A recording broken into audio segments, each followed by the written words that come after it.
Hello friends, welcome back to the channel. मेरा नाम है डॉक्टर पुष्पेंद्र राज और आप देख रहे हैं आपका अपना चैनल स्पोर्ट्स फिजियो टीवी।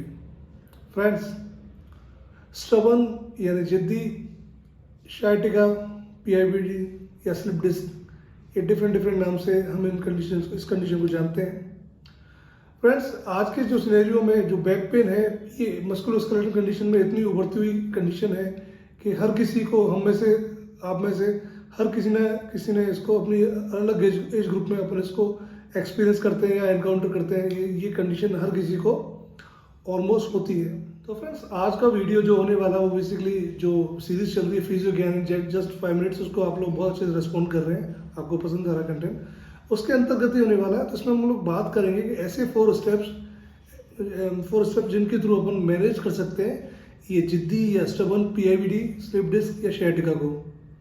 तो फ्रेंड्स, ये वीडियो बहुत ही इंपॉर्टेंट होने वाला है, स्पेशली जिनको इनिशियली एक्यूट फेज में है, उनको जस्ट अभी शाइटिका या पीआईबीडी हुआ है। इसके अलावा ये वीडियो उनके लिए और भी इम्पोर्टेंट है जिनको ये कंडीशन हो चुकी है और बार बार रिपीट होती है। तो फ्रेंड्स, ये दोनों ही इस तरह के जो ग्रुप्स हैं उनके लिए बड़ा ही इंपॉर्टेंट है। तो फ्रेंड्स, वीडियो को एंड तक देखें, पूरा देखें, आपको एक प्रॉपर गाइडेंस मिलेगा।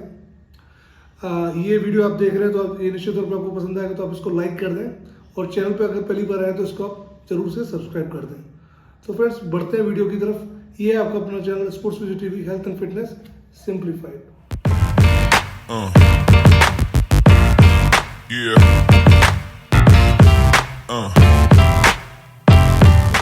जो 4 स्टेप्स के लिए हमने बात की जिससे हम इस कंडीशन को, पीआईबीडी या स्लिप डिस्क या शाइटिका, इसको मैनेज कर सकते हैं, उसमें उनका एक सिंपल शॉर्ट ब्रीफ ले लेते हैं। तो सबसे पहले फर्स्ट जो स्टेप है दैट इज मैकेंजी एक्सरसाइजेज या मैकेंजी कंसेप्ट या मैकेनिकल डायग्नोसिस एंड थेरेपी। ये कंसेप्ट बेसिकली न्यूजीलैंड के एक फेमस फिजिकल थेरेपिस्ट उन्होंने डेवलप किया, तो इसके बारे में हम लोग डिटेल में बात करेंगे। सेकेंड कंसेप्ट है, जो सेकेंड स्टेप है वो है जो आपका जो सियाटिक नर्व, जो इसमें जब पैर में दर्द आपको नीचे तक जाता है, रेफर पेन जाता है, तो जो सियाटिक नर्व है वो कंप्रेस्ड होती है, तो उसकी न्यूरल ग्लाइडिंग एक टेक्निक है, वो स्टेप के बारे में बात करेंगे। एंड थर्ड है आपके जो स्पाइन के जो कोर मसल्स हैं उनको स्टेबल करना है, उनको स्ट्रेंथन करना, that is core stability. Fourth है अर्गोनॉमिक्स, आप कैसे उठते बैठते हैं, कैसे आपका स्पाइन का पोस्चर रहता है जब आप बैठते हैं, जिससे आपका जो स्पाइन है उस पर प्रेशर को ऑफलोड कर सकते हैं। तो चलिए डिटेल में बात करते हैं इन सब के बारे में। तो फ्रेंड्स, अभी number 1 step that is McKenzie concept या मैकेंजी एक्सरसाइज के बारे में बात कर लेते हैं। आप ये मॉडल देख पा रहे होंगे, रफली एक मॉडल है।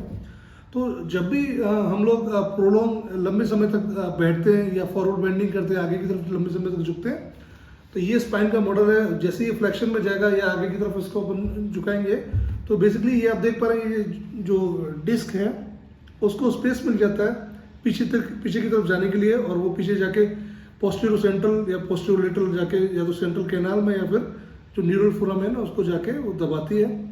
तो ये कंडीशन बनती है जब भी आप प्रोलॉन्ग सेटिंग करते हैं, ज़्यादा लंबे समय तक बैठते हैं या आगे झुकते हैं लंबे अंतराल के लिए। तो अब मैकेंजी कंसेप्ट इसको कैसे हेल्प करता है वो एक बार हम देखते हैं। जी फ्रेंड्स, तो ये नंबर 1 जो स्टेप है, इसको अपन मैकेंजी कंसेप्ट भी बोलते हैं। ये कंसेप्ट बेसिकली न्यूजीलैंड के famous physical therapist Robin McKenzie ने डेवलप किया था। ये बेसिकली जो एज ग्रुप है 18 से 45 ईयर्स का जो एज ग्रुप है, जिनको स्पेशली फॉरवर्ड बेंडिंग, आगे झुकने पे या प्रोलॉन्ग सिटिंग, लंबा बैठने पे जिनको सिम्टम्स डेवलप हो रहे हैं लोअर बैक, और जिनका पेन रेडिट हो रहा है डाउन द लेग, जिनको पेन जा रहा है, उनके लिए है ये।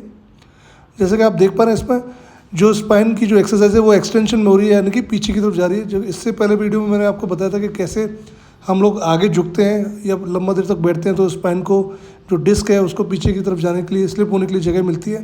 तो ये जस्ट उसका रिवर्स या उसका अपोजिट मैन्यूवर है, जिसमें हम लोग पीछे की तरफ एक्सटेंशन करते हुए इसको परफॉर्म करते हैं। एक चीज़ और इसमें वर्क करती है जिसको बोलते हैं सेंट्रलाइजेशन। सपोज आपको पैर आपको पिंडली से शुरू हो रहा है, तो जैसे जैसे एक्सरसाइज अपन परफॉर्म करते जाते हैं, धीमे धीमे वो पैर, वो जो पेन है वो आपका पिंडली से निकल के थाई तक आ जाएगा, थाई से हट के वो आपके ग्लूट्स या बटक वाले एरिया पे आ जाएगा, और बटक से वो सेंटर ऑफ द स्पाइन आ जाएगा। तो इसको सेंट्रलाइजेशन कहते हैं। इसका मतलब आपकी condition day by day improve हो रही है।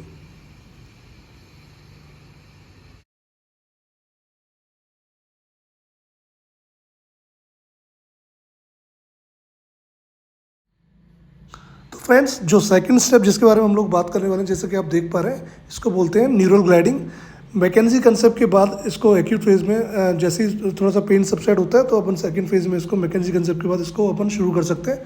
अब न्यूरल ग्लाइडिंग का मतलब क्या हुआ, इसमें जो नस जो कि नर्व है या नस है जो डिस्क के थ्रू दबी हुई है, स्पेशली उसको शिएटिक नर्व है, वो जो दबी हुई है उसको अपन उसका स्ट्रेच कर रहे हैं बेसिकली। जब अपन इसका स्ट्रेच करते हैं तो जो पेन डाउन द लेग, जो रेडिएटिंग पेन है जो पैर में जा रहा है, उसमें आपको धीमे धीमे आपको इम्प्रूवमेंट दिखेगा, पेन आपका कम होता जाएगा। साथ ही जो कंप्रेशन ऊपर की तरफ जहाँ डिस्क रूट लेवल पे जहाँ पर डिस्क नस को दबा रही है, वहाँ पे कंप्रेशन में भी कमी आएगी। तो ये बहुत ही इम्पोर्टेंट स्टेप है, तो इसको भी अपन कंसीडर करते हैं, फॉलो करते हैं।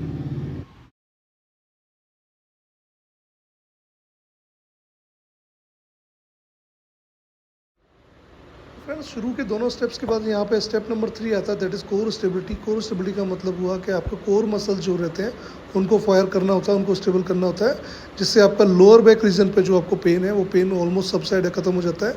साथ ही आपको स्पाइन को स्टेबिलिटी प्रोवाइड करते हैं। ये जर्की मूवमेंट्स के टाइम पे जो प्रेशर आपके स्पाइन या आपके डिस्क पे आता है, तो अगर आपका कोर अच्छे से फायर करेगा तो प्रेशर आपका कोर मसल्स पर आएगा, तो ये आपको काफ़ी हद तक हेल्प करता है।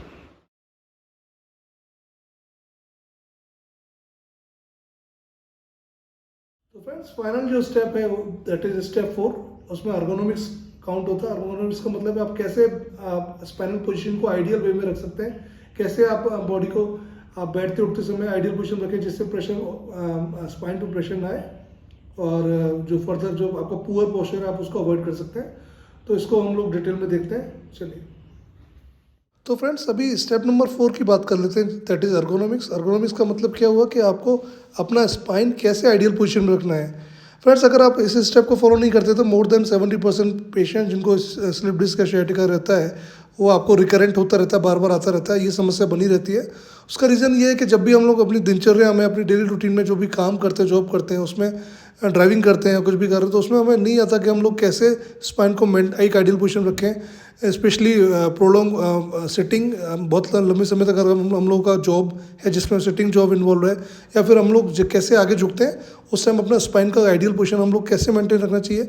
तो यह वीडियो में हम लोग देख पा रहे हैं कि हम पुअर पोस्चर को बता रहे हैं, देन उसके साथ आगे झुकते समय किस तरह का हमें रेफरेंस लेना चाहिए। जैसे हम एक ये जो बार है, इससे हम एक्सप्लेन कर पा रहे हैं कि कितना अपन को स्पाइन को स्ट्रेट रखना चाहिए जब भी हम लोग आगे झुक पा रहे हैं, तो वो इम्पोर्टेंट रोल प्ले करता है। साथ ही सिटिंग में भी ये बहुत इंपॉर्टेंट रोल प्ले करता है, जहाँ हमने पुअर पोस्चर सिटिंग में कैसे रहता है, और आइडियली जब हम लोग बैठते हैं तो किस तरह से हम लोगों को बैठना होता है, तो वो भी इम्पोर्टेंट रोल प्ले करता है, जैसा कि आप देख पा रहे हैं।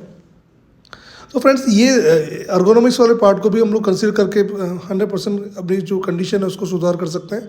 तो ये भी एक बड़ा इंपॉर्टेंट रोल प्ले करता है। रिकवरी के बाद मोस्ट ऑफ द पेशेंट जो मैंने देखा है वो इसको इग्नोर करते हैं, और इसी वजह से बार बार रिकरेंट होता है और रिकवरी 100% नहीं आ पाती है।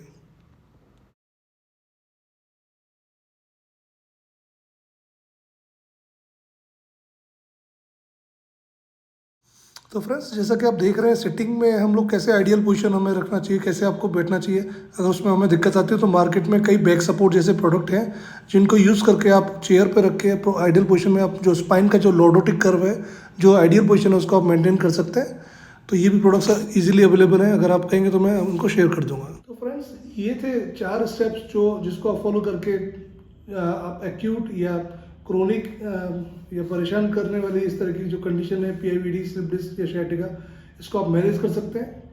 फ्रेंड्स, ये सारा जो भी मैंने आपको स्टेप्स बताए, मैंने अपने पर्सनल एक्सपीरियंस के आधार पर बताया कि ये सारे स्टेप्स आपको शॉर्ट रिजल्ट देते हैं, अगर आप इसको अपने जो राइट टेक्निक्स के साथ और राइट टाइम फ्रेस के साथ इसको यूज़ करते हैं, तो ये आपको शॉर्ट आपको रिजल्ट देंगे। इस कंडीशन निश्चित तौर पर आपको आराम देंगे। फ्रेंड्स, एक और चीज़ कि अगर आप चाहते हैं जो मैंने 4 स्टेप्स के बारे में मैंने आपको बताया, मैंने ब्रीफ दिया, लेकिन मैं एकदम डिटेल से मैं आपको उसको कैसे परफॉर्म करते हैं मैं शेयर नहीं किया यहाँ पे।